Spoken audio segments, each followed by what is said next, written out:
कम्मो अपने बेटे राहुल और बहू यामिनी के साथ रहती थी। कम्मो को तो यामिनी शुरू से ही पसंद नहीं थी। हर काम में मीन मेख निकालना कम्मो की आदत बन चुकी थी। यामिनी भी अपनी सास की इस आदत से बहुत परेशान हो गई।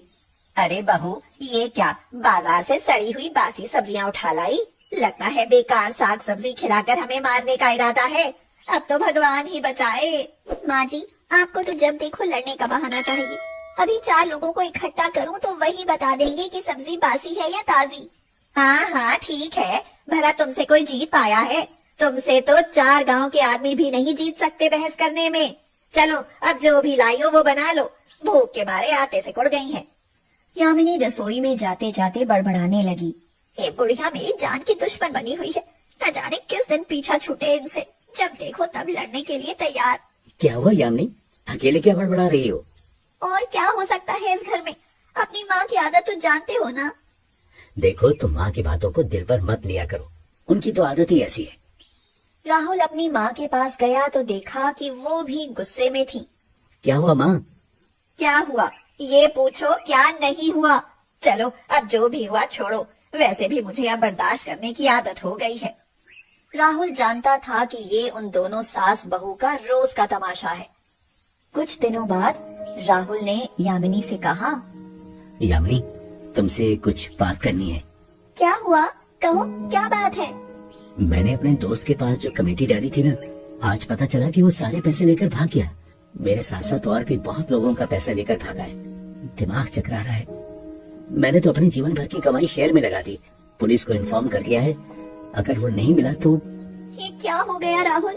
वो शेयर तो आपने अपनी बहन विधि की शादी के लिए डाले थे।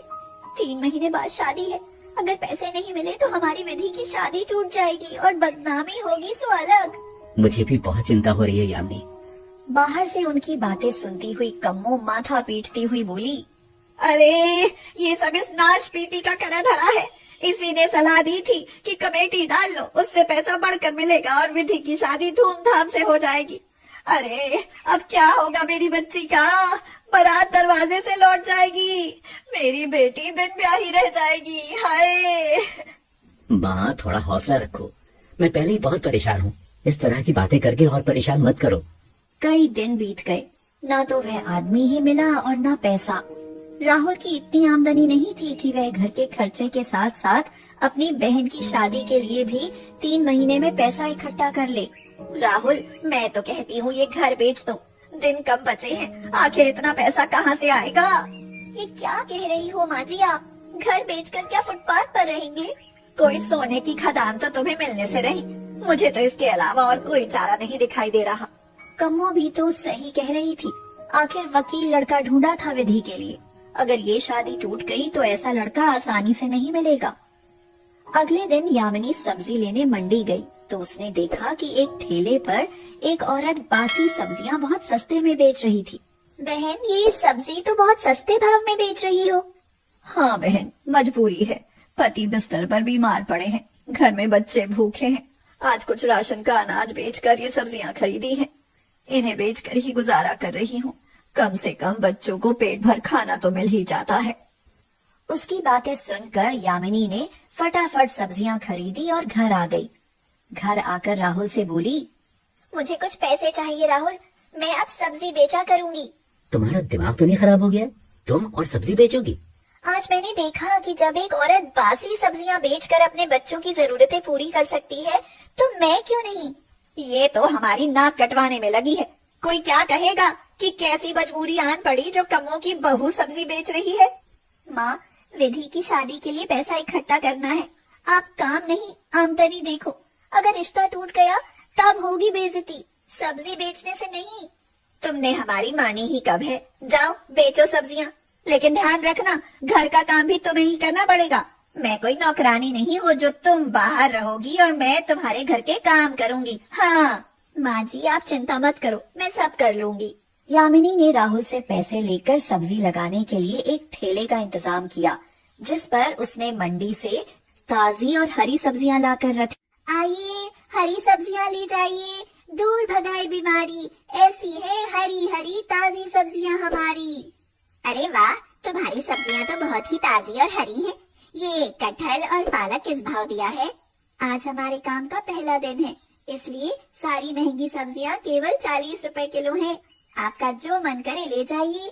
अरे वाह, सारी सब्जियां 40 रुपए किलो, फिर तो मैं सारी अच्छी अच्छी सब्जियां खरीद लेती हूँ। उस औरत ने झटपट कई सारी सब्जियां खरीद ली। देखते ही देखते दोपहर तक यामिनी की सारी सब्जियां बिक गई।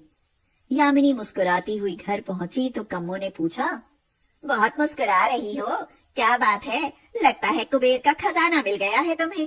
कुछ ऐसा ही समझिए माँ जी, मैं सारी सब्जियां बेच आई हूँ। ये देखो माँ जी, पैसे। तुमने इतनी जल्दी इतने सारे पैसे कमा लिए? क्या इतनी जल्दी सारी सब्जियां बिक गई? हाँ माँ जी, सब बिक गई। अब इन पैसों से कल और सब्जियां लाऊंगी। देखना, विधि की शादी बड़े धूमधाम से होगी। अभी 3 महीने हैं हमारे पास, देखती हूँ कि कितना कमा लोगी। माँ जी, विधि की शादी आपकी ही नहीं, मेरी और मेरे पति की भी इज्जत का सवाल है, और हमारी इज्जत पर आ जाए, मैं ऐसा हरगिज नहीं होने दूंगी। तभी अंदर कमरे में से विधि परेशान होती हुई निकली। कम्मो ने पूछा, अब तुझे क्या हुआ? तेरी शक्ल पर 12 क्यों बजे हैं? माँ, प्रतीक का फोन आया था, कह रहे थे कि बारात का इंतजाम एसी वाले होटल में होना चाहिए। माँ, मैं कोई जवाब नहीं दे पाई। अब उन्हें कैसे बताऊं कि भैया का सारा पैसा कोई लेकर भाग गया है। अब हम गरीब हो गए हैं। विधि, उनसे कह देना कि हम पूरी कोशिश करेंगे। पूरी कोशिश करेंगे? कहाँ से करेंगे? हाथ में कटोरा लेने की नौबत आ गई है, बात करती है। यामिनी चुपचाप वहाँ से चली गई और अगले दिन और सब्जियां बेचने लगी। इसी तरह 1 महीना गुजर गया। यामिनी को सब्जी बेचने का अच्छा अनुभव हो गया था। अब वह सब्जी के थोक विक्रेताओं से बड़े पैमाने पर सब्जियां खरीदती और मंडी वालों को बेच देती, जिससे उसकी मोटी कमाई होने लगी। अब सभी लोग बहुत खुश थे। धीरे धीरे कम्मो भी यामिनी की सब्जी और घर के काम में उसकी मदद करने लगी।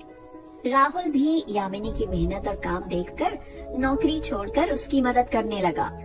अब उनका सब्जी व्यापार कई मंडियों में चलने लगा। 3 महीने में उन्होंने विधि की शादी का बहुत अच्छा प्रबंध किया और खूब धूमधाम से उसकी शादी की। बहू, मैं तुम्हें हमेशा गलत समझती रही, लेकिन तुमने तो मेरी बेटी की शादी उनके मन मुताबिक कर दी। बहुत संघर्ष किया है तुमने, मुझे तुम पर गर्व है। गर्व कैसे नहीं होगा माँ? तुम्हारी गरीब सब्जी वाली बहू की पहचान अब सब्जियों के बड़े व्यापारी के रूप में होती है। हाँ, जानती हूँ। तुम जुग जुग जियो और यूं ही सफलता की सीढ़ियाँ चढ़ती रहो। ये कहकर कम्मो ने